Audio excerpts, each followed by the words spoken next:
দীর্ঘদিন ধরে যে সিভিক ভলেন্টিয়ার্সদের অপেক্ষা, সেই সিভিক ভলেন্টিয়ার্সদের কিন্তু সুখবর আসতে চলেছে।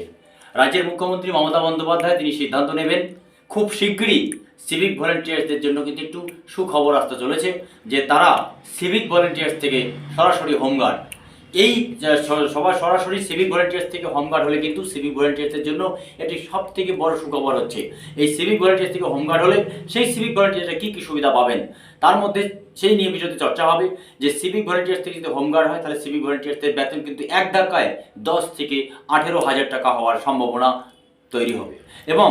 90 দিনের ট্রেনিং এবং আর্মস ট্রেনিং তাদের কিন্তু হবে। তাদের মহকুমা স্তরেও ডিউটি করতে হবে, থানা এবং থানার বাইরে ডিউটি করতে হবে এবং তার সাথে সাথে তাদের পিএ এবং ডিএ লাগু হওয়ার সম্ভাবনা রয়েছে এবং তার সাথে সাথে সিভিক ভলেন্টিয়ার্সদের যে দীর্ঘদিনের যে অপেক্ষা, দীর্ঘদিনের যে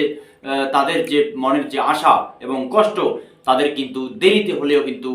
2026 সালে বিধানসভা ভোটের আগে কিন্তু সমস্ত সিভিক ভলেন্টিয়ার্স হোমগার্ড কী করে করা যায় তার তোড়জোড় কিন্তু রাজ্যের মুখ্যমন্ত্রী মমতা বন্দ্যোপাধ্যায়ের নির্দেশে কিন্তু রাজ্যের মুখ্য সচিব এবং চিফ সেক্রেটারিকে নির্দেশ দিয়েছেন রাজ্যের মুখ্যমন্ত্রী মমতা বন্দ্যোপাধ্যায়। সিভিক ভলেন্টিয়ার্সদের জন্য কিন্তু সব থেকে বড় খবর এই মুহূর্তে, সিভিক ভলেন্টিয়াররা সরাসরি এখন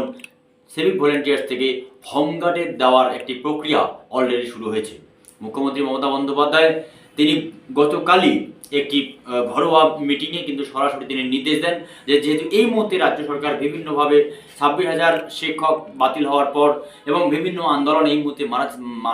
মাথাচাড়া দিচ্ছে এবং বিভিন্ন দুর্নীতি, তাই দেরিতে হলেও রাজ্যের মুখ্যমন্ত্রী মমতা বন্দ্যোপাধ্যায় কিন্তু এই সিভিক ভলেন্টিয়ারদের জন্য কিন্তু দেরিতে হলেও কিন্তু